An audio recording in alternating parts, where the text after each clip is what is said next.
자, 오늘 은혜 받으실 말씀의 제목은 반석 위에 지은 집, 모래 위에 지은 집. 자, 여기 보니까 유럽의 한 장면 같은데 진짜 기가 막힌 안반 위에 집을 지어놓은 걸 볼 수 있어요. 그 다음에 이 집을 보니까 여기 아저씨가 이마에 땀을 닦고 있고 그런데 갑자기 큰 비로 뚝이 터지고 동네가 물바다가 되고 집이 그냥 뿌리채 뽑혀서 이렇게 떠내려가다 여기 박힌 것 같은데 이런 비참한 경우도 있죠. 그래서 오늘 주님이 우리 모두가 집 짓는 자인데 흔들리지 않는 반석 위에 집을 지으라고 권면하시는 말씀 우리가 한번 다시 돌아보고 그러한 집을 짓는 여러분들이 되시기를 축원드립니다. 자, 설교 내용은 크게 4단락인데 첫째는 알아야 되는 건축의 기초 지식을 몇 가지 소개해드리고 그리고 반석 위에 지은 집, 모래 위에 지은 집 무엇을 의미하는지 돌아보고 그리고 인생의 폭풍우, 누구에게나 다가오는 인생의 고난들이 있습니다. 그 폭풍우 무엇이 있고 그 폭풍우를 견디는 집은 어떤 집인가 살펴보고 그럼 마지막으로 반석 위에 집을 지으려면 어떻게 살아야 하겠는가 이런 내용으로 오늘 말씀을 나누고자 합니다. 자, 첫 번째 단락은 알아야 될 건축 기초 지식이에요. 여러분들이 이러한 지식은 가지고 계시면은 우리가 생활하는데 많은 도움이 되실 겁니다. 우선 용어가 건물이 있고 집안이 있고 기초가 있고 또 집안의 부동침하라는 말도 있고 그렇습니다. 자, 여기 기가 막힌 모습인데요. 2013년 아산시의 신축 오피스텔 빌딩인데 둘을 지었는데 하나는 멀쩡한데 한쪽이 기울어졌어요. 심하게 기울어졌죠. 그래가지고 안전진단 결과 철거해가지고 이 집은 철거했어요. 그러니까 입주도 못하고 건물이 기울어지는 바람에 결국 철거로 운명을 다한 그런 건물이에요. 자, 왜 기울어졌는가? 이걸 건축학적으로 얘기하면 이 집안이 건물 밑에 이 토대, 땅이 부동침하가 일어났다 이거예요. 땅은요, 이게 쇳덩어리가 아닌 한 무거운 건물을 지으면 눌려서 좀 들어갑니다. 그런데 이게 고르게 들어가면 문제가 없어요. 몇십 년에 걸쳐서 서서히 조금씩 들어가는데 그건 문제가 없는데 그게 부동침하, 건물이 있는 면적에 이쪽만 더 기울고 이쪽은 땅이 안 들어가고 하면 건물이 끼우는 거죠. 이런 부동침하 현상이 주변에 흔히 있답니다. 그래서 그걸 막으려면 어떻게 해야 되는지 그것도 잠깐 우리 살펴볼 테고요. 그 다음에 이런 집은 부동침하가 아니라 아예 뿌리까지 뽑힌 집이 돼버렸죠. 왜 그러냐면 모래 위에다 집을 지었기 때문에 그래요. 그래서 이 지역이 이런 홍수가 날 걸 예상을 못했습니다. 그래서 홍수가 나니까 물살이 치면서 이 밑에 콘크리트 기초 양옆을 치고 들어오고 하니까 모래가 푹푹 파여나가고 그 다음에 밑에까지 결국은 파이면 집은 이제 떠돌아다니는 거예요. 그러니까 모래 위에 짓되 기초를 콘크리트 30cm, 50cm 해봐야 그게 큰 재난이 다가올 땐 의미가 없더라 이거예요. 평소에는 상관없습니다. 모래 땅에다 이 정도 기초를 콘크리트 기초를 했다면 문제 없어요. 그런데 물난리가 나서 주변에 물살이 칠 때는 이 밑에 모래는 쉽게 푹푹 파이면서 집이 이렇게 된다 이거예요. 자, 제가 연길이에 제 꿈을 실현했던 연길이 농장의 모습이에요. 1450평의 땅을 사가지고 여기다 상황버섯 농장을 12동을 지었죠. 왜 그러냐면 교수였지만 국가에서 IMF 사태 이후에 경제 회복을 위해서 자꾸 벤처기업을 차리라고 권장했어요. 그래서 저희 충남대 교수 중에 몇 분이 공장을 세우기도 하고 저 같으면 그 항암 버섯을 연구하던 사람이기 때문에 세계적으로 약용버섯 전문 벤처 회사를 만들면은 도움이 되겠다 해가지고 그래가지고 첫 걸음으로 이 땅을 샀어요. 이 땅이 나무 묘목을 심었던 땅인데 다 걷어내고 그러고 이제 농장을 일궜죠. 제 꿈을 여기다 그대로 현실로 실현시킨 그런 장소였어요. 그리고 여기다 관리동을 지었죠. 그런데 이 땅이 진흙 땅이었어요. 그래가지고 차가 들어가면 그냥 푹푹 빠지고 드나들기도 어려운 그런 땅이었어요. 그런데 여기다가 이제 마사토를 여러 차를 갖다 붓고요. 그리고 여기는 또 잡석을 갖다 5트럭을 붓고 해가지고 길을 차가 다닐 수 있게 하고 하나씩 바로 잡아갔어요. 그리고 이 땅이 봄바탕은 전부 진흙 땅이에요. 그래서 비가 와도 물이 안 들어가고 밖으로 흐르고 물받침이 참 나쁘더라고요. 그래가지고 포크레인으로 여기 안 보이지만 이걸 다 팠어요. 이쪽도 파고 이쪽도 파고 가운데도 파고, 그리고 그 안에 물이 흐를 수 있는 주름관을 묶고, 그리고 흙을 덮고 해서 땅이 스스로 거기서 물이 빠져나가도록 그렇게 했고요. 그러니까 겉으로 보이지 않는 일을 많이 했죠. 그러고 이제 하우스를 짓고, 그리고 여기에 이제 물을 줄 수 있는 관을 전부 설치하고 많은 노력이 들어갔어요. 그리고 여기서 제가 살면서 관리를 해야 됐기 때문에 관리동을 짓는데 이게 건축할 때 모습이에요. 다행히 원래 그 바닥이 진흙 아주 굳어진 바닥이라 돌 같은 바닥이에요. 그래서 집안이 탄탄한 편이었는데 거기다 이제 약간 높여야 되니까 마사토라고 모래 섞인 이 흙이죠. 다루기가 제일 좋은 흙입니다. 이걸 5차를 갖다가 여기에 2차 붓고 나머지는 옆으로 붓고 해서 기반을 조성을 했어요. 그리고 제가 승용차를 가지고 여기 올라갔다 내려갔다 이리 갔다 저리 갔다 하면서 찻바퀴를 눌러주고, 그리고 이제 철제 빔으로 이게 이래 보여도 20평 되는 건물입니다. 제 천안 목사가 교회 건축을 하면서 임시 예배 처소로 썼던 그 구조물을 다 뜯어다가 여기다가 해줬어요. 그리고 이제 기초, 파운데이션 영어로 하면 기초를 바로 이 콘크리트 믹스 이걸 갖다 부어서 꽤 많이 부었죠. 그래가지고 이제 바닥을 형성하고 했어요. 나름대로 열심히 이 건축에 경험 있는 분들이 주도를 하고 제가 구경하면서 이렇게 일을 했죠. 그랬는데 집이 다 됐습니다만은 이제 문제점이 많이 노출되더라고요. 첫째는 첫해 겨울에 하수도가 얼어버렸어요. 왜 그러냐면 이 지역이 생각보다 기온이 많이 내려가는 지역이에요. 어쨌든 하수도를 상당히 깊이 파고 관을 연결했어야 되는데 야트막하게 했던 거예요. 그러니까 겨울에 얼어가지고 결국 그걸 녹을 때를 기다리고 하고 그걸 흙을 더 덮어가지고 보강을 해가지고 겨우 이제 그 다음부터는 괜찮았어요. 그러니까 자기가 집 지을 땅에 이 지역은 몇 센치까지 오는지를 확인하고 집을 지으라고 돼 있더라고요. 그런데 그걸 생각을 미처 못했죠. 그러니까 더 파고서 하수구를 깊이 넣기는 어려우니까 그 다음에는 흙을 거기다 덮어서 면을 해결했어요. 그리고 장마철에 여기 집 지은 자리가 보니까 바로 그 옆에 제가 관정을 파가지고 물을 많이 얻어서 버섯 농사를 할 수 있었거든요. 그러니까 그 일대가 물이 많이 흐르는 지역이에요. 그런데 거기다가 집을 지었기 때문에 그 물기가 장마철엔 이 콘크리트 기초를 다 거쳐서 올라와요.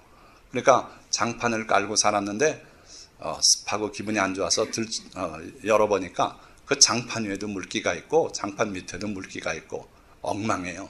그러니까 이 장마철에 물기가 올라오는 거 이런 문제도 자리를 잘 봐서 물기가 일로 오지 않는 그런 땅에다 짓는 게 좋겠다 하는 거고, 또 여름철에 비가 떨어지면요 샌드위치 판넬은 기가 막혀요.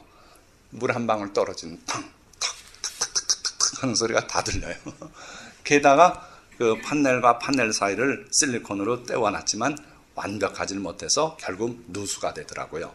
그래가지고 나중에 그건 어떻게 해결했냐면 이 위에 아스팔트 루핑을 전체를 새로 했어요.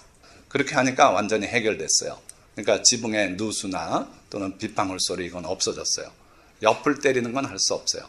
비가 옆으로 몰아칠 때는 비 맞는 소리가 들리지만 천장 소리보다는 훨씬 덜해요. 자, 그리고 이 관정을 뚫러서 지하 뭐 몇십 메타 안반을 뚫고 거기에 흐르는 물을 끌어올리는 그런 지하수를 개발했어요. 그래가지고 수량도 풍부해서 양어장을 해도 된다고 그 정도로 물이 많이 나오는 땅이었어요.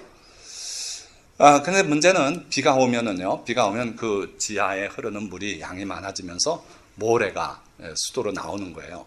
그래서 나중에 알았지만 거기다 모래 필터를 설치해야 모래가 걸러지고 괜찮다는 건데 그걸 안 했어요. 그래가지고 그냥 그런 대로 살았죠. 자, 그래서 여러분들이 혹시라도 나중에 그런 일을 하신다든지 일가 친척이 하신다든지 하면 조금 알고 있는 지식을 전해주시면 좋겠어요. 우선은 토지를 사시기 전에 꼭 확인해야 돼요. 그 땅이 건축을 못하는 그런 행위 제한이 가해진 땅이 많습니다. 그러니까 쉽게 말하면 그린벨트라 그러죠. 그런 데는 땅을 사시면 안 됩니다. 자, 집을 지을 수 있는 땅인데도 또 다른 여러 가지 제한이 많이 걸린 지역이 있어요. 그래서 제가 농장했던 이 지역은 그 근처에 헬기장이 있어요. 군용. 그래가지고 그 헬기가 뜨고 내리는데 지장이 없이 건물에 고도 제한이 걸려 있고요. 근데 뭐 별건 아니죠. 또 어디는 상수원 보호 구역으로 또 묶여 있는 데가 있습니다. 자, 그런 게 있는가 하면은 이 땅은 멀쩡하고 차가 들어가고 하는데 집을 지으려고 그러더니 허가가 안 나요. 그런 데가 상당히 있습니다. 그건 왜 그러냐면 이 땅이 도로에 접해 있지 않으면 그걸 맹지라 그래요. 그러니까 맹지는 건축을 못 합니다. 차가 길이 있어서 갔는데 그건 실제상의 길일 뿐이고 지적도상의 도로로 안 돼 있어요. 그러면 그 땅은 맹지예요. 자, 어딘가는 또 갔더니 길이 분명히 있어요. 그래서 부동산 업자가 보여주고 여기 집 지을 수 있습니다. 그런데 제가 구청에 물어보니까 못 짓는데요. 왜 못 짓냐면 거긴 눈에 보이는 그 도로는 임도랍니다. 임도는 뭐냐면 산에 숲을 가꾸기 위해서 필요해서 길을 내놓은 거예요. 근데 그 임도는 도로로 인정을 안 해요. 뭐 이런 여러 가지 한두 가지 문제가 아니에요. 그래서 여러분들이 전문적인 지식을 잘 가지고 땅을 사지 않으면 사기를 당하고 집을 잘 못 짓는 수도 있다는 겁니다. 자, 그리고 법적 제한이 없는 집을 지을 수 있는 땅을 샀는데도 아까 말씀드린 것처럼 수맥이 있다든지 그럼 그걸 피해서 자리를 잘 잡아서 집을 지어야겠다 하는 것이고, 자, 또 집안에 대해서 지식을 좀 가지고 있어야 되는데 집안은 뭔가? 이게 건축물이죠. 건물이라고 보통 합니다. 이 건물이 올라앉은 땅이 집안이죠. 그런데 그 집안이 연약 집안도 있고요. 비교적 안정된 집안도 있고 그렇습니다. 그러니까 연약 집안이면 여기다 집을 지어놓으면 부동침하가 일어나죠. 자, 그래서 이런 부동침하 문제 이거를 늘 염두에 두고 그 토질이 어떤 토질인지를 확인해서 부동침하 가능성이 있으면 기초를 더 튼튼하게 해서 아예 그 기초 때문에 안 내려가게 그렇게 해야 된다는 거예요. 자, 그 연약 집안의 집을 보강을 안 하고 지었을 때 오는 현상이 이런 건데요. 참 안 됐죠? 이 집은 멀쩡하게 서 있습니다. 이 집은 기울었어요. 이렇게 이쪽으로 많이 기울었죠. 자, 이런 현상들이 있는데 그 이유는 아까 말씀드린 것처럼 주택의 무게가 80에서 300톤 나가기 때문에 땅이 평소에 모르는 게 집을 지어놓으면 내려간다 이거예요. 자, 그래서 그 침하 현상은 당연히 있는 건데 이게 고르게 내려가면 문제가 없어요. 그런데 여기는 안 내려갔는데 이쪽은 푹 내려갔다 그러면은 이제 결국 집이 균열이 오고 이런 식이 되는 거죠. 자, 건축 상식 얘기를 했고요. 자, 두 번째 단락입니다. 반석 위에 지은 집, 모래 위에 지은 집. 자, 이건 분명히 반석 위에 지은 집이죠. 모래 위에 지은 집이었어요. 그러니까 이 집은 이런 비참한 운명을 맞았다 하는 건데, 자, 그럼 반석은 뭐고 모래는 뭔가? 주님께서 비유를 아주 항상 보면 심플하게 하십니다. 우리가 집 짓는 땅이 반석만 있고 모래만 있냐? 그건 아니죠. 진흙 바닥도 있고요. 뭐 마사토 바닥도 있고 많아요. 그리고 또 반석 위에 집 짓는 얘기를 하셨는데 건축업자들 얘기는 반석만 나면 미치겠대요.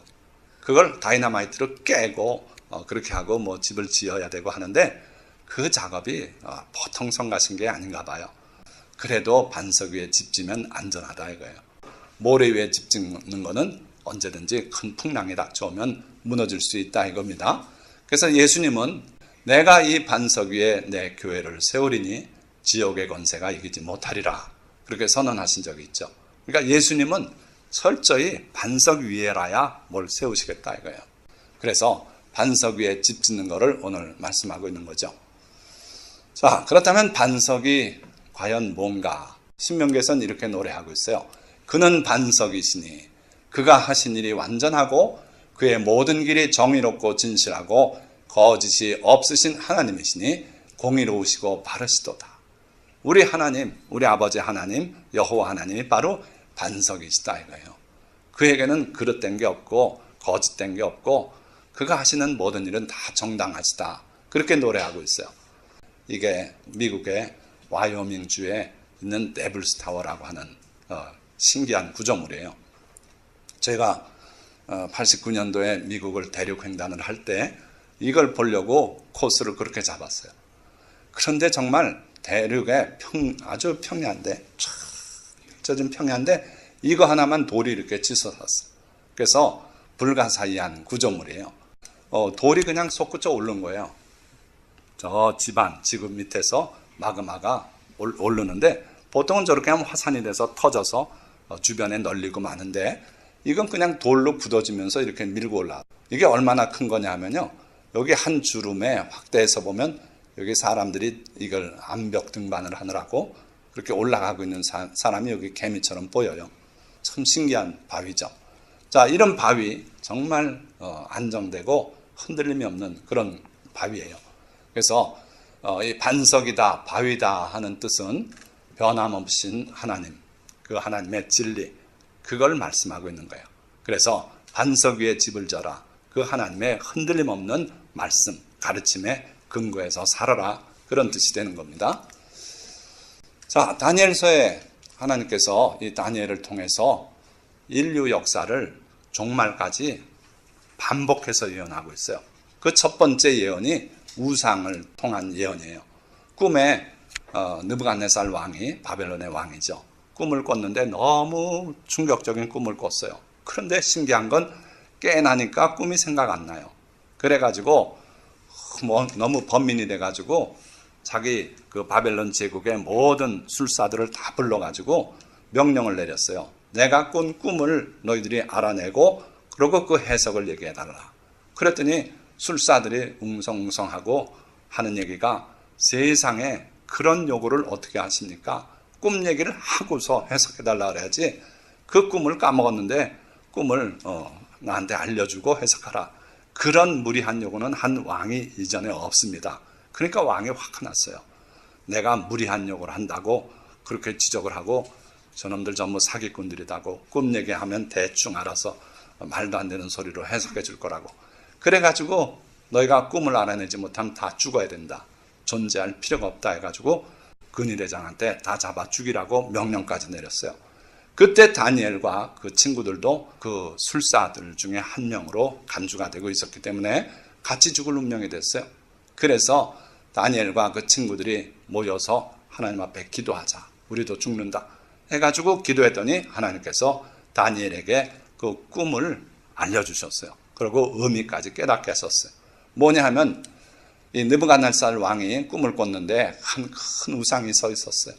머리는 황금으로 돼 있었고 이 가슴, 팔은 은으로 되고 그리고 허리부터 넓적 다리는 이게 동으로 돼 있나 그렇고요. 그리고 다리가 철로 돼 있어요. 그리고 10발가락이 있는데 10발가락은 철과 진흙이 섞여 있는 상태였어요. 그래서 너무 흉측하고 그게 뭔가 그러고 바라보고 있는데 느닷없이 사람의 손으로 건져내지 않은 돌이 날아오더니 이 우상의 다리를 치더라는 거예요. 그러고서 이 우상이 박살이 나고 그러고 그 우상을 이루었던 모든 재료는 먼지처럼 부스러지고 그리고 다장마당에 겨같이 날아가 버리고 그리고 그 친 돌이 온 세상에 가득하게 커지고 그러더라는 거예요. 그게 무슨 내용일까요? 자, 말씀은 이렇게 돼 있어요. 손대지 아니한 돌이 날아와서 그 우상에 발을 쳐서 부서뜨리니까 다 날아갔고 우상을 친 돌은 태산을 이루어 온 세계에 가득하였나이다. 그러면서 하나님께서 해석을 알려주셨는데 이 황금머리가 바로 느부갓네살 당신입니다. 여기서 인류의 그 역사가 제국의 역사가 시작됩니다. 실제로 메소포타미아 지역을 중심으로 볼 때 인류 문명의 시작이라고 할 수 있는 게 바로 바벨론 제국이었어요. 그게 큰 제국으로 세계를 통일하다시피 한 최초의 제국이고 느부갓네살이 그 일을 한 거예요. 그러고 나서 그 사후에 나라가 둘로 쪼개져요. 그 페르시아가 일어나서 바벨론을 멸망시키면서 페르시아와 메데 두 지역이 서로 협력하면서 그러니까 두 팔이 되는 거예요. 은이에요. 그 다음에 헬라 제국, 그러니까 그리스가 알렉산더가 그 페르시아를 또 멸망시켜요. 그러면서 그 판도를 다시 차지해요. 그리고 거기에 그 판도에 로마 제국이 일어나요. 로마 제국은 이전에 볼 수 없었던 가장 강력한 제국이에요. 그래서 철과 같고, 그리고 두 다리예요. 동로마, 서로마로 나중에 나뉘어지죠. 그렇게 되고 그 로마의 그 뿌리가 지금까지 그 프랑스, 독일, 영국 뭐 해서 그 유럽이 그 로마의 판도 아닙니까? 이태리. 그래가지고 10발가락 시대가 돼요. 그런데 지금은 옛날에 로마의 강함이 없고 쇠와 진흙이 섞여 있는 상태라 서로 합치가 안 된다 그랬어요. 그러니까 현재 인류 종말에 볼 수 있는 유럽 제국의 모습이에요. 이슬람 민족들이 많이 들어와서 거기 섞여 살고 흑인도 있고 백인도 있고 막 뒤섞인 나라예요. 그래가지고 EU를 형성했습니다마는 그 EU가 미국 연합처럼 강하냐, 통일된 나라냐, 그렇지 않아요. 지금도 영국이 뛰쳐나간다 그러고 뭐 이놈 들어온다 나간다 뭐 이러면서 여전히 그러고 있는 게 바로 이 마지막 10발각 시대예요. 그때 하늘에서 사람의 손을 건드리지 않은 돌이 날아와서 이 우상을 치고 그리고 가루로 만들어서 날려보내고 이 돌이 세상에 가득 찬다 이거예요. 그러니까 메시아 왕국이 이루어질 거를 말씀하고 있는 거죠. 자, 그러니까 어떻든 그 반석은 하나님의 가르침, 하나님의 교훈, 하나님께 뿌리내린 그게 바로 반석에 집을 짓는 거다. 그럼 모래는 또 뭔가? 주님은 반석 위에 집 짓는 거 아니면 모래 위에 짓는 거라 그러시는데, 모래라는 것은요, 시간에 따라서 변하는 사람의 생각이고 전통이에요. 보십시오. 이게 사막의 어느 한 순간의 모습인데, 이 사막에 지도를 그릴 수 있는가? 아무도 못 그려요. 왜 그런지 아십니까? 이 사막의 경계도 자꾸 변해요. 그리고 이 높낮이는 아무 의미가 없습니다. 바람이 불고 나면 이게 또 변해요. 그래서 이 높았던 언덕이 이쪽으로 이동해버려요. 바람이 모래를 쓸어가서. 그래서 이 사막의 높낮이는 아무 의미가 없어요. 계속 변해요. 바로 사람의 생각이 그래요. 사람의 사상이 그래요. 시간이 흐름에 따라서 우리 인류의 사상은 자꾸 변했어요. 그러나 하나님의 가르침은 변함이 없다 이거예요. 보십시오. 타락한 캐톨릭 그 가르침은요 계속 바뀌어왔어요. 심지어 20세기의 마지막으로 바뀐 교황의 교리가 뭐냐 하면은 마리아가 부활 승천했다는 거예요. 옛날엔 그게 없었어요. 그런데 예수님의 어머니 마리아가 부활하고 승천하셨다. 이게 20세기의 교황이 정한 내용이에요. 그래서 캐톨릭의 그 모든 그 신학적인 사상은요 계속 바뀌어왔어요. 자꾸 바뀌어왔어요. 그러니까 그 캐톨릭의 사상도 하나님의 진실된 말씀이냐? 아니고 인간의 사상이다 이거예요. 왜 하나님의 종이 되냐? 인간을 중심으로 살자 해가지고 나온 사상이 인본주의 사상이에요. 우리 교회 안에도 인본주의 사상이 자꾸 자라고 있어요. 그래서 다윗이 골리앗을 쓰러뜨린 것도 인본주의적으로 해석해요. 그 사람이 뭐 요행수로 돌이 맞은 줄 아냐? 물맷돌 던지는 연습을 피눈물 나게 해가지고 그가 던지면 정확히 맞는다. 그래서 골리앗의 이마를 맞췄다. 그건 인본주의예요. 사람의 중심을 맞춘 거예요. 그렇지 않았어요.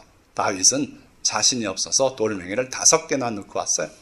그렇게 잘 던진다면 2개나 3개만 가져와도 돼요.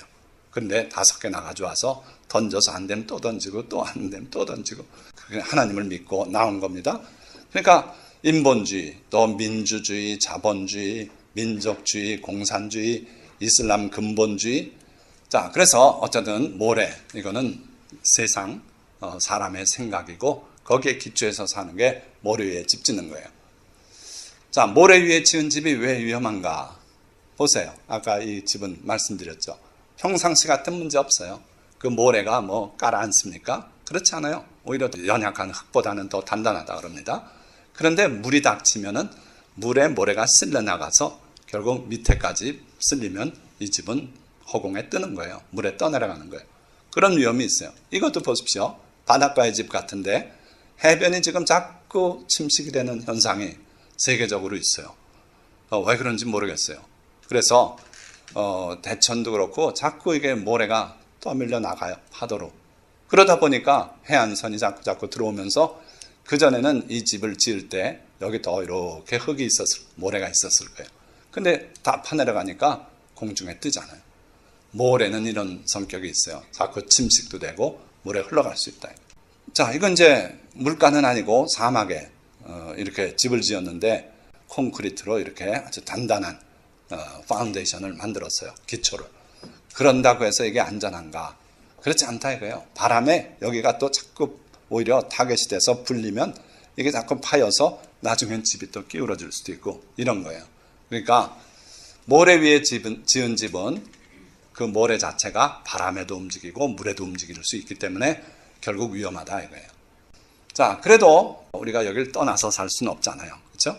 그래서 이 세상에 살면서 우리가 집을 모래 위에 짓지 않을 수 없는 그런 경우들이 있어요. 자, 그러니까 모래 위에 꼭 집을 지어야 된다면 여러분들 어떻게 해야 됩니까? 이게 답이에요. 이게 뭐 같습니까? 우리나라에서는 이런 거 보기 힘든데 미국에는요, 바닷가에 가면 죄다 집을 이렇게 져요. 여긴 모래죠. 여기 모래, 그렇죠? 해변이니까. 근데 모래 위에 집 지면 안 된다 그랬잖아요. 안 돼요.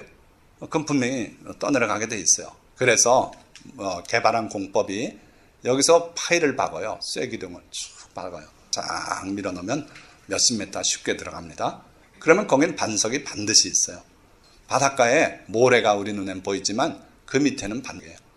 그래서 거기다 반석 위에까지 이 파일을 쭉 박고 그리고 거기다 집을 지으면요, 이 집은 아무리 와서 파도가 때려도 이 바닥에 다 나가도 점점 이 쇠만 드러날 뿐 집은 흔들리지 않아요. 물론 이 구조물이 큰 파도에 맞는다면 이게 박살날 수는 있어요. 그러나 바닥이 침하되고 이렇게 부동 치마가 있고 이런 현상은 없다 이거예요. 자, 그 공법으로 지은 아주 유명한 건물이 여의도 순복음교회예요. 제가 청년 때 여기서 신앙생활을 했기 때문에 잘 알아요. 이게 건축하던 그 당시 모습이에요. 여의도는요, 유명한 모래섬이에요. 그러니까 한강에 모래가 쌓여서 섬이 된 게 여의도예요. 그래서 거기다가 이 큰 교회를 짓는데 이건 이제 나중에 이걸 더 밖으로 확장한 모습이고요. 현재 모습인데 어쨌든 이 건축을 할 때 저는 관심이 많아서 여의도를 자주 드나들었어요. 가보고 싶어요. 우리 교회 짓는 거. 그래서 한번 갔다 오면 머리를 감는데 세수대에 모래가 수북히 쌓여요. 전부 모래니까. 모래바람 불고 그러니까.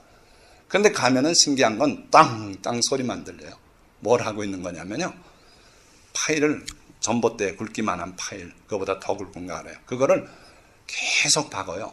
큰 기계가 땅, 땅 하면서 스팀이 팍팍 나면서 그 파일을 밑에 돌바닥까지 다 박아요. 그래가지고 그 위에 이 건물을 지은 거예요. 그러니까 누가 보면 모래, 여의도에다 교회를 짓는데 그러고 흉봤을지 몰라요. 그러나 그 모래 위에도 이 집도 그렇고 이 여의도 순복음교회도 그렇고 파일을 박고 반석까지 그러고 집을 지으니까 이 집은 사실은 모래 위에 지은 집이 아니라 반석 위에 지은 집이 되더라 하는 거예요. 여러분들도 똑같습니다. 세상에 살면서 남들이 볼 때는 남들과 비슷하게 사는 것 같아도 실제로 여러분들의 기초가 하나님의 말씀까지 내려가서 하나님의 말씀을 소중히 여기고 그 말씀대로 살려고 살고 있다면 여러분들은 아무리 모래 위에 집을 지었어도 그 집은 반석 위에 지은 집이 되는 거예요. 자, 세 번째 단락. 인생의 폭풍우와 그 폭풍우도 견디는 집. 자, 인생에 우리가 살면은 누구에게나 폭풍우가 다가와요. 자, 이 집이 아무리 바닷가에 모래 위에 지은 것 같아도 실제로는 반석 위에 지은 집이라 그랬지 않습니까? 반석 위에 지은 집만 인생의 폭풍우를 견뎌낼 수 있어요. 예수님의 말씀이 그거예요. 자, 모래 위에 지은 집은 반드시 뿌리채 뽑히는 그런 심한 폭풍우가 온다. 평상시엔 괜찮은데 심한 폭풍우가 닥쳐오면 그렇게 된다 하는 거예요. 자, 그러면 우리 인생에게 다가오는 폭풍우가 뭐가 있는가? 첫째는 뭐니 해도 예상 못한 자연재해 또는 사고예요. 요즘 보니까 캘리포니아에 산불이 많이 나서 많이 탔어요. 점점 기록을 깨요. 그래서 이 산불로 인해서 여의도 면적의 170배가 탔대요. 그리고 많은 집이 탔어요. 여기 사는 집들 전부 비싼 집들이에요. 그런데 부자로 살지만 자연재해를 피할 도리가 없더라고요. 일본에 대지진이 일어나고 쓰나미가 닥쳤을 때 그 사람들 예상 못했던 이 피해 입지 않았습니까? 자, 그런가 하면 또 교통사고, 크레인 붕괴 사고. 요즘 보니까 우리 대한민국에 크레인이 잘 무너져요. 교통사고도 보니까 버스가 쫄면서 앞에 가는 차를 그냥 덮치기도 하고. 자, 그렇게 일어나는 사고 누가 예상해요? 예상 못하고 있다 당하고 그래요. 심지어 개한테 물려서도 그 한일관 대표 얼마나 돈 많겠습니까? 개한테 물려서 3일 만에 폐혈증으로 죽었어요. 이런 일을 당하리라고 누가 예상합니까? 못해요. 그러나 사람은 살다가 누구나 이런 뜻하지 않은 사고를 만나기도 하고 재앙을 당할 수도 있다. 자, 그래서 여러분들이 하루하루 그나마 행복하게 살아가는 것을 감사할 줄 알아야 돼요. 제가 지난 한 주 동안 오늘 감사헌금 드릴 때 보호하심 이걸 또 추가해서 사연을 써서 드렸는데 금액은 똑같지만 왜냐하면 우리 집사람하고 차를 타고 갔는데 잘못 잡았어요. 계족산을 간다는 게 미리 틀어가지고 그래서 다시 나갔다가 가야 되는 그런 상황 속에 이렇게 돌려서 나가려고 그러는데 빵 하면서 저기서 차가 그냥 동네 골목 같은데도 왜 이렇게 빨리 다니는지 그래가지고 큰 사고를 날 뻔했어요. 그래서 멈춰 있다가 다시 또 이제 차가 없다 해서 나가려고 하는데 이번엔 또 저쪽 서면서 빵 해가지고 그 같은 공간에서 2번 사고를 당할 뻔하고요. 또 엊그젠가 또 동네에서 또 한 번 그런 일을 당했어요. 그러니까 제가 운전을 미국서 많이 익혔기 때문에 미국 방식으로 차선 변경을 할 땐 꼭 고개를 돌려서 확인해요. 백미러만 보지 않고. 근데 그날따라 그 짓을 안 한 거예요. 그래가지고 큰 사고를 당할 뻔했어요. 3차례나 한 주일에. 그래서 제가 하나님께서 주님께서 오늘날까지 지켜주셔서 내가 사고 안 당하고 살았다 하는 것을 감사해서 오늘 그 사연을 적었어요. 그러니까 여러분들 주님의 보호하신 가운데 지금 하루하루 사는 겁니다. 눈에 안 보이지만 여러분들을 지키는 천사가 여러분들의 발이 돌에 부딪히지 않게도 하고 이러면서 지켜주세요. 자, 뿐만 아니라 나에게도 다가오는 질병이 있어요. 그러니까 자연재해도 있고 사고도 있고요. 그러고 또 때로는 질병이 와요. 암이 오기도 하고요. 저 같은 폐결핵도 걸려봤고 그리고 이건 우리말로 쓰면 탈장인데 좀 보기 그래서 허니아 해가지고 장이 복막을 뚫고 나오는 그 병도 있어요. 그래가지고 그것도 수술하고 병원에 입원해 본 적도 있고 이렇게 살다 보면 그래요. 그런 게 있는가 하면 또 예고된 경제 위기도 있습니다. 미국서 2005년, 6년 이 무렵에 계속 경고가 나왔어요. 지금 부동산 경기는 버블이다. 반드시 터진다. 부동산 폭락이 있을 것이다. 그러더니 진짜 떨어졌어요. 폭락을 했어요. 결국 은행들이 융자해 준 그 융자 내용이 다 드러났는데 전혀 상환 능력이 없는 사람들에게 집값을 다 빌려주고 그러고 융자를 해주고 사게 하고 막 이런 식이 돼가지고 결국은 집값이 떨어지니까 그 사람들이 다 손들고 털어버리고 집 뺏기고 다 길거리에 나앉았어요. 이게 텐트촌이에요. 미국의 한 군데가 아니라 도시마다 이 멀쩡한 서양인들 전문 직업 가진 사람들이 집을 날려요.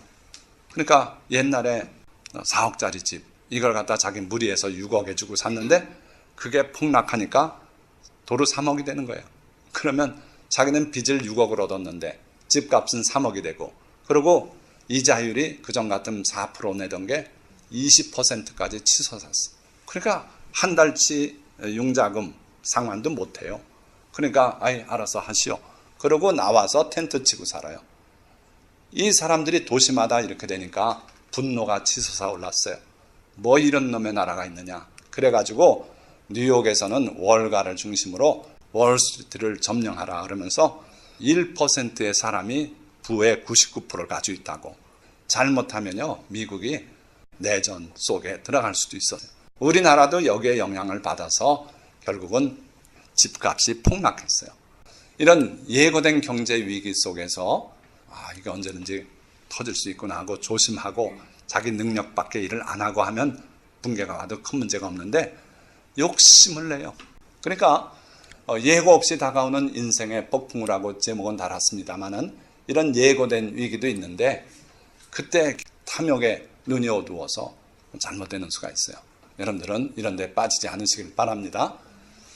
자, 예수님 말씀이에요. 그러므로 누구든지 나의 이 말을 듣고 행하는 자는 그 집을 반석 위에 지은 지혜로운 사람 같으리니 비가 내리고 창수가 나고 바람이 불어 그 집에 부딪히되 무너지지 아니하나니 이는 주추를 반석 위에 놓은 까닭이다.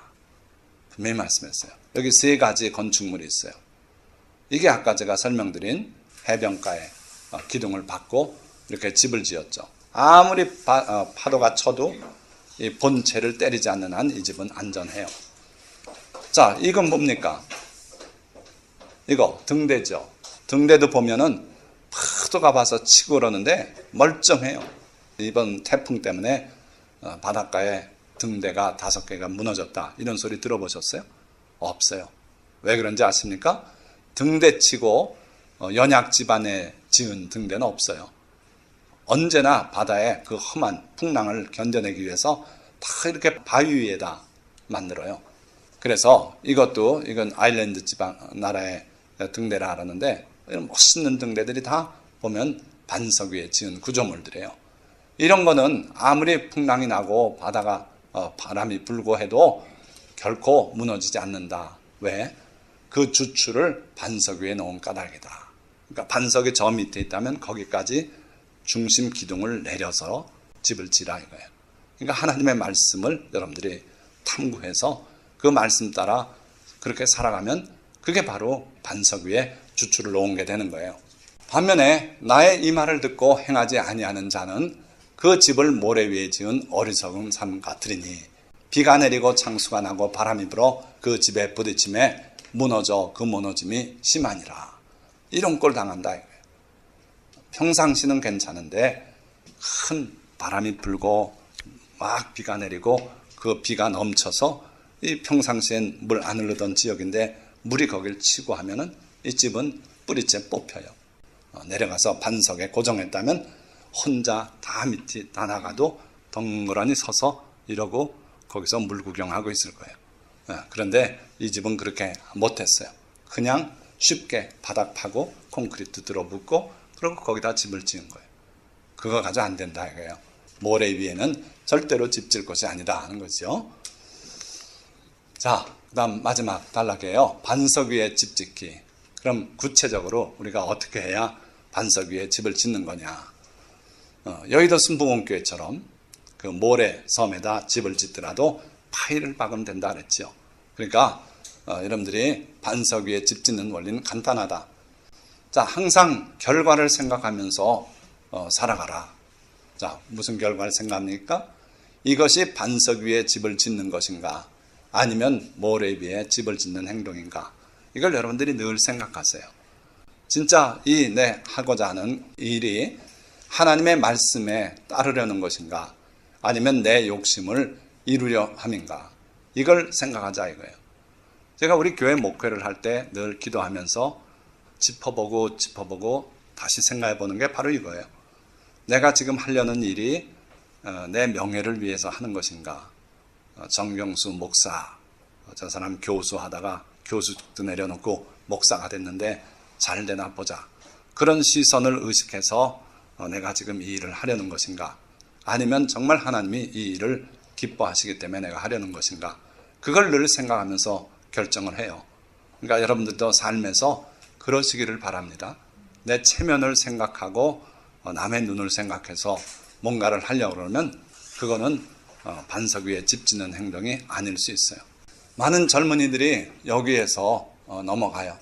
그러니까 하나님의 영광을 위해서 하지 않고 동문들이 나를 바라보고 있겠지. 그래서 그거에 매여서 그 시선에 매여서 행동하면 넘어간다 이거예요. 그건 모래 위에 집 짓는 게 된다는 겁니다. 또 하나님을 기쁘시게 하려는 것인가? 사람들을 만족시키려는 것인가? 내가 무슨 행동을 할 때 정말 하나님의 영광을 위해서 하나님을 기쁘시기 위해서 이 일을 하는지 아니면 사람을 위해서 내가 이 일을 하는지 기억하라 이거예요. 생각해보라 이거예요. 자, 빌라도가 예수님을 마지막에 십자가에 못 박으라고 내주죠. 그때 그의 결정을 마가복음엔 이렇게 기록하고 있어요. 빌라도가 무리에게 만족을 주고자 하여 바라바는 놓아주고 예수는 채찍질하고 십자가에 못 박히게 넘겨주니라. 뭐 때문에 그렇게 했다고요? 무리에게 만족을 주게 하려고. 그러니까 이 빌라도의 결정은요, 사람들을 만족시키려는 것이었어요. 사울 왕도 그랬어요. 사울 왕도 사무엘 선지자의 명령대로 안 하고 그러고 짐승들을 끌고 왔어요. 다 멸하라고 한 짐승을. 왜 그랬어요? 백성들을 만족시켜 주려고, 자기와 함께 출정한 군사들을 만족시키려고 그렇게 했다는 거예요. 자, 예수님께서 이 반석 위에 집 짓는 것, 모래 위에 집 짓는 것, 어디서 얘기하셨어요? 산상수훈의 마지막을 결론 내리면서 이 말씀을 하신 거예요. 산상수훈에 주님의 핵심적인 교훈들이 다 담겨 있어요. 그 설교를 다 하시고 그러고 결론적으로 그러므로 나의 이 말을 듣고 행하는 자는 그 집을 반석 위에 세운 자와 같다. 바람이 불고 파도가 치고 다 해도 그 집의 주추를 반석 위에 놨기 때문에 무너지지 않는다. 그러나 나의 이 말을 듣고 행치 않는 자는 모래 위에 집 지은 자와 같다. 크게 무너질 것이다 하시면서 인생의 결론이 결국 우리의 출발이 말씀이냐 아니면 우리 생각 위에 출발했느냐, 거기에 따라서 큰 차이가 난다는 걸 말씀하셨어요. 자, 그래서 우리가 마태복음 5장부터 그 7장에 있는 교훈의 핵심적인 내용을 잠깐 보려고 그래요. 자, 우리 성도들이 언어 생활을 할 때, 말을 할 때 남의 환심 살려고, 또 그 사람에게 기쁨을 주려고 비유 맞추는 일 하지 말라는 거예요. 또 내 입장을 고려해서 거짓말 하지 말라는 거예요. 오직 너희 말은 옳다, 옳다, 아니다, 아니다 하라. 예면 예, 아니면 아니요. 이렇게 대답하라 이거예요. 또 악한 자들 대적하지 마라. 그런데 우리는 자꾸 대적해 싸우려고 그래요. 억울한 일 당하면은 결코 그걸 용납하지 않고 용서하지 않고 그놈한테 한 대 맞았으면 두 대 때리려는 그런 심리가 우리에게 있어요, 아직도. 그런데 주님은 악한 자 절대 대적하지 마라. 너희를 억지로 오리 가게 하면 심리까지 동행해줘라. 내 겉옷을 가지고자 하면 속옷까지 내줘라. 오른편 뺨을 때리면 왼편도 돌려대라. 이게 주님의 교훈이에요. 우리가 분명히 그 교훈의 내용도 알고 의미도 알아요. 그런데 우리가 그렇게 안 하는데 문제가 있어요. 알면서도 안 하면 결국은 모래 위에 집 짓는 거다 이거예요. 그래서 우리는 우리를 괴롭히고 우리한테 잘못하는 그런 사람들을 상대할 때는 저주라. 자, 그 다음에 자비롭게 살라 그랬어요. 내게 구하는 자에게 주며 내게 꾸고자 하는 자에게 거절하지 말라. 그래서 우리가 좀 여유가 있다면 언제든지 어려운 사람을 자비롭게 긍휼한 마음으로 그렇게 대하자 이거예요. 그래서 하나님의 자비로우신 같이 우리도 자비롭게 살라는 게 주님의 교훈이죠. 그리고 너희 아버지가 온전하신 것 같이 너희도 온전하라. 하나님께서도 스스로 말씀하셨어요. 내가 거룩하니 너희도 거룩하라. 그래서 우리는 항상 우리가 누군지를 기억하고 사시기 바라요. 하나님의 이름을 우리가 걸머쥐고 있다 이거예요. 그래서 여러분들이 더 자비롭게, 더 긍휼을 베풀고 더 거룩하게 그렇게 살아야 된다는 거예요. 자, 하나님의 계명에 대해서 예수님은 이렇게 말씀해요. 내가 율법이나 선지자를 폐하러 온 줄로 생각지 말라. 폐하러 온 것이 아니요 성취하기 위해서 왔다. 그러면서 지극히 작은 계명 하나라도 스스로 지키고 남들도 그렇게 지키도록 가르치는 자는 천국에서 크다 일컬음을 받을 것이고, 누구든지 그 지극히 작은 계명 하나라도 버리고 또 남들에게도 그렇게 말하는 자는 구원은 받아서 천국 가더라도 천국에서 작다 일컬음을 받을 것이다. 주님 분명히 말씀했어요. 그런데 오늘 너무도 많은 사람들이 율법은 폐지됐다고 얘기해요. 예수님은 폐지 안 됐다 이거예요. 내가 폐하러 온 게 아니다. 지극히 작은 거 하나라도 그대로 지켜라. 그래서 너희 의가 서기관과 바리새인보다 더 나았지 못하면 결단코 천국에 가지 못할 것이라고 그렇게도 말씀했어요. 또 내가 어떻게 하면 영생을 얻으리까 묻는 사람에게 하나님께서 뭐라고 말씀하셨는가, 계명에 뭐라고 말씀했는가. 살인하지 말라, 간음하지 말라, 도둑질하지 말라 그렇게 이르고 있습니다. 그러니까 예수님께서 이를 행하라 그러면 살리라 하면서 하나님의 계명들을 절대 지나간 것이고 이젠 필요 없다고 말 안 하셨어요. 그래서 우리가 바로 예수님의 이 가르치심을 읽고 알고 기억한다면 그대로 실천하시길 바랍니다. 실행하는 것만 남았어요. 실행해야 여러분들은 반석에 집 짓는 자라 그랬어요. 자, 사랑하는데 예수님께서 그 사랑에 대해서 이렇게 말씀해요. 내가 너희를 사랑한 것 같이 너희도 서로 사랑하라. 예수님은 우리 위해서 자기 목숨을 주셨어요. 우리를 위해서 채찍에 대신 맞으셨어요. 그래서 그 사랑을 우리가 기억하고 우리도 그렇게 서로 사랑하라 하는 거예요. 그냥 좋은 사람들끼리 좋아하고 수하고 이것이 사랑이 아니다 이거예요. 자기 걸 줄 수 있는 자기 목숨까지 내려놓을 수 있는 그런 사랑을 주님은 요구하시는 거예요. 나는 너희에게 이르노니 너희 원수를 사랑하며 너희를 박해하는 자를 위하여 기도하라. 정말 하기 어려운 내용까지 주님은 우리에게 요구하세요. 원수를 사랑해라. 그리고 너희를 박해하는 자를 위하여 기도하라. 그렇게 해야 너희가 내 제자가 된다고 말씀하셨어요. 또 물질을 주인으로 삼는 그런 삶을 내버릴 걸 말씀하십니다. 사람이 두 주인을 섬길 수 없다고 단호하게 말씀하세요. 하나님도 섬기고 물질도 추구하고 그건 있을 수 없다 이거예요. 그래서 오직 너희를 위하여 보물을 하늘에 쌓아두라. 주님을 위해서 쓰고 복음 전파를 위해서 쓰고 불의의 재물로 친구를 사귀라 그러셨어요. 너희들이 갖고 있는 재물은 잘 따지면 결코 온전히 정당하지 못하다 하는 거예요. 그래서 그걸 세상의 재물 또는 불의의 재물이라고 말씀하시고 그걸 쓸 줄 알아라. 어디 쓰는 게 가장 소중한 것이냐. 친구를 사귀는 것. 즉 자꾸 전파해서 그들이 구원받게 되면 그들이 우리 친구가 되는 거예요. 그래서 세상의 재물 그건 어차피 너희가 바로 써야지 의미가 있지 쌓아두면 녹이 슬고 소리 지른다. 그러니까 친구를 사귀라. 그러면 그들이 내가 세상을 떠날 때 너를 영원한 저소로 안내할 것이다. 삼가 모든 탐심을 물리치라. 탐심을 쫓아서 살아가면 반드시 실패합니다. 부자 되지 말라는 얘기는 아니에요. 탐심을 쫓아가지 마라. 또 세상을 사랑함에 대해서 이렇게 말씀하세요. 이 세상이나 세상에 있는 것들을 사랑하지 말라. 누구든지 세상을 사랑하면 아버지의 사랑이 그 안에 있지 아니하니.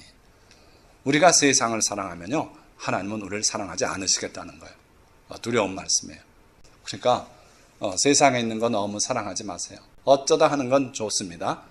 거기에 빠져서 맨날 그렇게 하고 이건 안 좋다 이거예요. 말씀을 맺습니다. 자, 우리의 일생은 집을 짓는 것과 같습니다. 누구나 영적으로 볼 때 집을 지어가는 것과 같다 이거예요. 그런데 어떤 이는 바람과 물결에 움직이는 모래 위에다 집을 짓고요. 어떤 이는 영원히 변함없는 반석 위에 집을 짓고 있어요. 남들이 볼 땐 모르죠. 그러나 영적으로 하나님의 감찰하시는 눈으로 보면 우리 일생 동안 추구하고 살아가는 게 모래 위에 집 짓는 어리석은 사람도 있고 반석 위에 집 짓는 지혜로운 사람도 있더라 하는 거예요. 인생의 폭풍과 불어 닥쳐왔을 때 그가 지은 집이 어디에 지은 것인지 판가름 나게 돼요. 평상시엔 몰라요. 다 잘 살고 있어요. 그러나 그에게 인생의 폭풍우가 닥쳐요. 예외가 없어요. 예고된 폭풍우도 있고요. 아니면 예고 없이 갑자기 닥치는 폭풍우도 있어요. 그럴 때 내가 어떻게 살아왔는지 그게 드러난다 이거예요. 내 삶이 반석 위에 집을 지었던 삶인지 또는 모래 위에 집을 지은 건지 드러나게 돼요. 영원한 반석이신 주님을 믿고 그 말씀을 실천하며 살아온 삶은 폭풍우를 이기고 설 것입니다. 참 큰 체험했다. 그러고 하나님께 감사하는 그런 상황이 될 테고 그렇지 않고 모래 위에 지었다면 심하게 무너지고 말 것이에요. 그래서 여러분들이 늘 깨어서 내가 이게 과연 모래 위에 집 짓는 것인지 또는 반석 위에 짓고 있는 건지를 되돌아보시기를 주님의 이름으로 부탁드립니다. 당신도 반석 위에 집을 지어가는 지혜로운 사람이 되시기를 다시 한번 축원드립니다. 기도하겠습니다.